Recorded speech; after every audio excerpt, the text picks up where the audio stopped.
We are here with Mr. Bright, and he is in charge of, or he is using technology on the field. So we are going to engage him to find out the technology he's using on the farm, and then how, what exactly he's using on the farm. Welcome, Mr. Bright. You are into agriculture technology, and you are using agriculture on the field. We want to find out from you what you do exactly, or what you are exactly.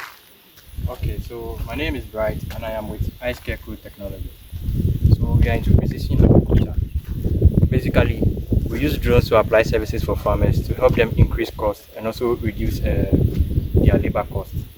So basically, we use drones to apply liquid fertilization for farmers, like insecticides, pesticides, and sometimes foliar fertilizers. So we have drones that we use to do that. So with the drone, the advantage about the drone is that it's very fast. It can finish the work. It's about 40 to 50 times faster than the normal knapsack traditional method that they use. And it's also able to spray like very uniformly, and it's very effective. So we use those drones or devices to help the farmers increase their yield. Right. So one can say you are a drone pilot, right? Yes. Yeah. Okay. So looking at how we've advanced in agriculture, looking at how you are saying it is 50 times faster than using the knapsack. It means if you want to venture into agriculture or commercial agriculture, it means you have to develop deploy some of this technology. Yes. So in agriculture right now, most of the issues that the farmers are facing is the issue in relation to labor, getting labor. Sometimes you can get labor, and sometimes you need skilled labor to work. But due to some of the rural urban migration and stuff, they find it difficult to get people to work on their farm. So now we're bringing the technology to help the farmers do their work. So for example, with a drone like this, we are on a rice farm.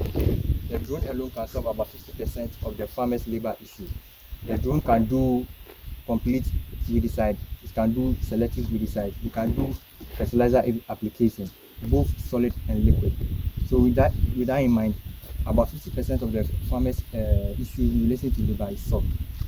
Right. Now, before we get into what inspired you to venture into agriculture technology, we would first want to find out what's a background of what you did back in school. Okay, so I'm a graduate from University of Cape Coast. I studied engineering physics. Right. What you are saying, in a way, it doesn't correlate to agriculture. So, what inspired you to come into agriculture as a drone pilot using the drone on agriculture field? So I wouldn't say it doesn't correlate to agriculture. In general, physics is using understanding the nature of things, and like the engineering physics, what it does is that you are supposed to use the knowledge in physics to solve modern day problems. So if you go to the hospital, some of the laser devices they are using, all the fundamentals are from physics. So physics creates devices to solve some of the modern day problems. So even the drone, how it flies, it's a main topic in physics or aerodynamics. So physics itself, our main job is to develop solutions to solve modern day problems. So I would say directly correlated. Yeah. Yes. We know the average Ghanaian youth would say agriculture is being on the field.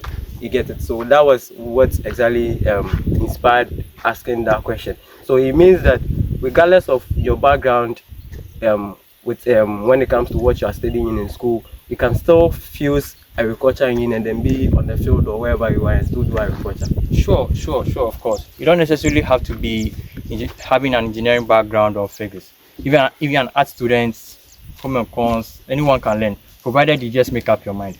And it's not that difficult, or you don't need to get yourself dirty.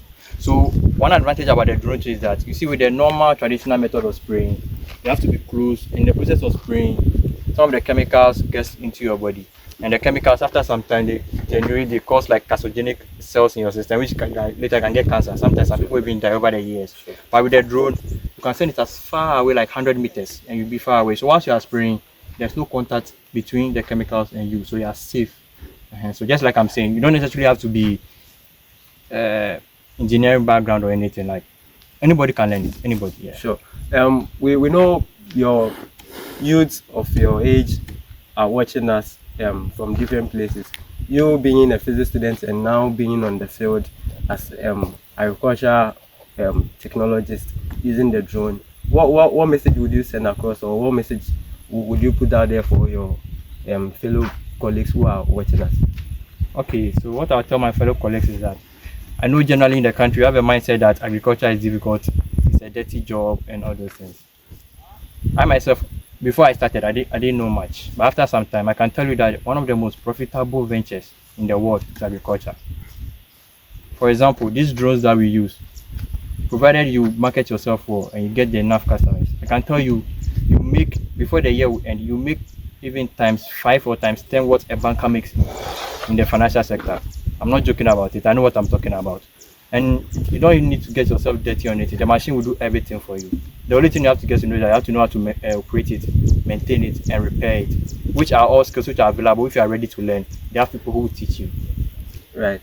That's very interesting. You made mention of agriculture being a profitable ventures. Would like to find from you what you are currently doing. Would you recommend other people join you in what you are doing? Oh, okay. Sure. So as I said, no, the whole business, technology in agriculture it's a very good venture to get into. So it's very profitable. It's very profitable. So I encourage more youth to also come into there. It's not necessarily only drones. We have other devices. Like the way I said, I started with precision agriculture. We have people who want cameras to be installed on their farms for them to monitor the health of the crops. We have tractor operators, combine harvest operators. We have there's so many machines. Even if you don't want to operate the machine, you can even learn how to fix the machines when there's an issue, because you always need people to help them fix it. So there's so many under precision agriculture. There's so many devices that you can decide to learn, not necessarily drone. Right. Well, thank you. And if you are watching us, this is AgriSpark Ghana, and what we do is to ignite the interest of the youth to come into agriculture. So as you rightly heard from him, regardless of what you are doing, you have to. There is a space within the agri value chain that you can fuse yourself in, and whatever you are doing, agriculture needs it. So embrace agriculture and let's all work hand in hand for a sustainable future.